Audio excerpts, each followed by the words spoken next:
Millions of people go missing every year around the world. Sadly, a large number of these missing persons cases are never solved. In many cases, there's just not enough evidence to even get a lead to follow.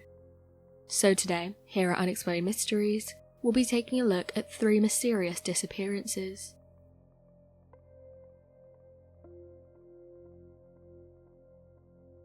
Corrie McKeague.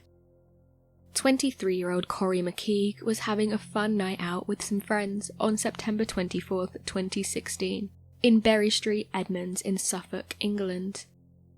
Though everyone who saw him said he was happy and friendly that night, he was asked to leave the Flex nightclub at one point because of how intoxicated he'd become. The last time anyone saw him was at around 3:25 a.m. He was walking past an industrial waste bins area. Approximately half an hour later, a Biffa lorry drove into the area and the waste bin was emptied into it. The Suffolk police believe that Corrie must have climbed into the waste bin and passed away when it was emptied into the lorry and taken to the Milton landfill. Apparently, it wouldn't be the first time he'd climbed in one of the bins. Corrie's phone location showed that he took the same route as the lorry, and that he was moving at a speed indicating he must have been in the vehicle. His phone was either damaged or turned off at around 8 a.m. Police searched for his body, but they never found him. The case was officially passed on to cold case officers in 2018.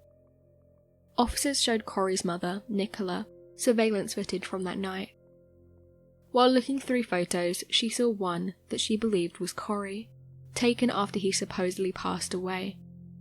However, the police assured her they'd investigated this person and that it was actually a woman. Regardless, Nicholas still believes this was Corrie in the picture, and his 3 brothers and girlfriend agree. While the family doesn't believe Corrie's still alive, they believe the police were wrong about the way in which it happened.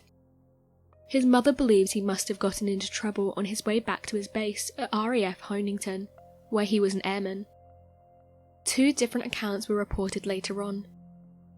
One woman claimed her husband was a taxi driver and that he beat up Corrie after he was sick in the taxi.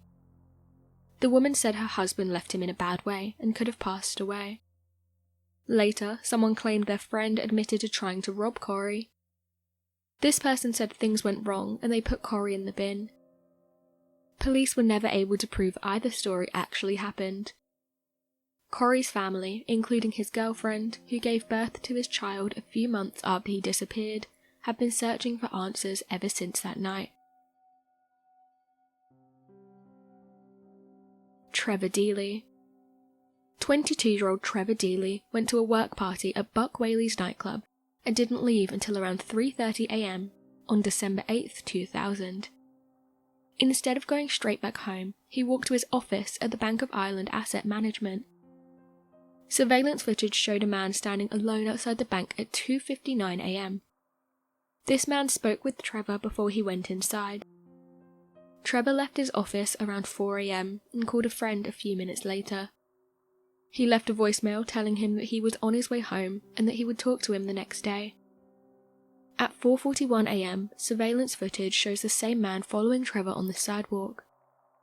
He was half walking and half running, as if trying to keep up with Trevor without being noticed.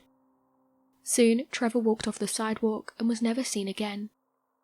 He didn't show up for work on the 8th, which was very unusual for him. It was especially unusual for him to do this without letting someone know first. When he didn't show up again the following Monday, his boss grew worried. He talked to other employees to find out if anyone had heard from him, but no one had seen or talked to him since the party.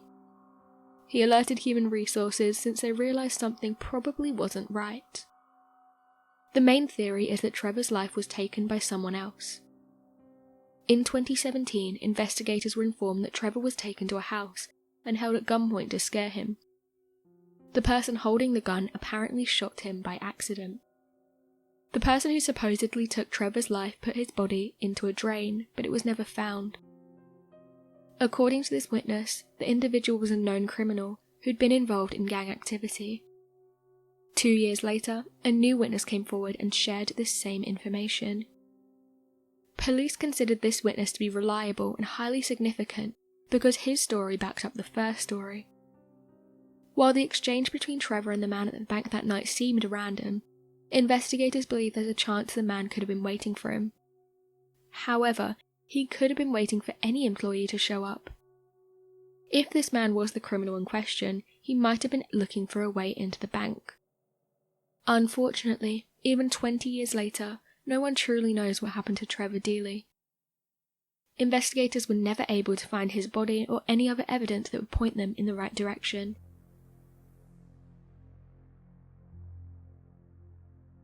Andrew Goldstein.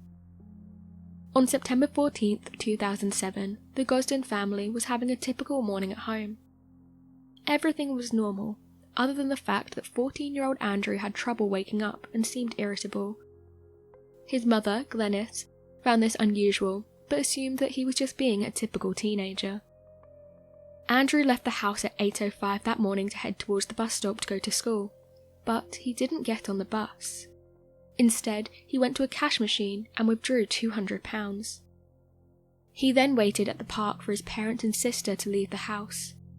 He went back home and changed his clothes. His mother later found his school uniform in the washing machine. He packed a backpack and took his wallet, keys, and a PSP. Despite this, he didn't take his PSP charger or the £100 he received that year for his birthday. A neighbour's security camera caught him leaving the house at 8:30 that morning. He went to the train station and bought a ticket to London. It was only a one-way ticket, even though the ticket seller told him it would only be £1 extra for a round trip. The woman he sat next to on the train said he was quiet the whole time and just played a game on his PSP. Surveillance footage caught Andrew leaving the train station in London at 11:25 a.m. Unfortunately, this was the last confirmed sighting. Andrew's school had tried to call his parents to find out why he didn't show up that day, but they called the wrong number. That night at supper, his family assumed he was in his bedroom playing video games. Once they finally realised he wasn't there, his mother started calling his friends, thinking he was probably with one of them and lost track of time. One of his friends informed her that Andrew didn't show up to school that day. She called the police around 7 that night to report him missing. Andrew's parents didn't think he had any reason to run away, so they believed at first he'd been in an accident or had been kidnapped. It took 3 days for police to learn he'd taken a train to London, after the woman who sold him the ticket called the tip line.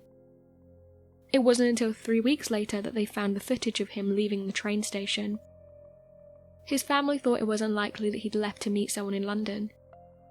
He didn't have any social media accounts, and he didn't have access to his sister's laptop, the only computer in the house. Police checked computers at the school and the library, but couldn't find anything related. According to his sister, Andrew never had any interest in talking to people online, and wasn't particularly social anyway. Andrew loved heavy metal. His parents thought he might have gone to London to see a 30 Seconds to Mars concert. However, they weren't sure he was a fan of the band specifically. Regardless, the band asked fans to send any pictures they had taken at the concert to help the police to find any sign of Andrew. Unfortunately, they couldn't find anything helpful. Many people have called in tips over the years, but nothing's ever led to the police finding him. In 2018, someone sent an online conversation to Andrew's family. The conversation was between someone with the username Andy Rue and another unknown person. This caught the family's attention because Andrew had been given the nickname Rue as a child. Andy Rue told the other person that they needed £200 to help pay their rent.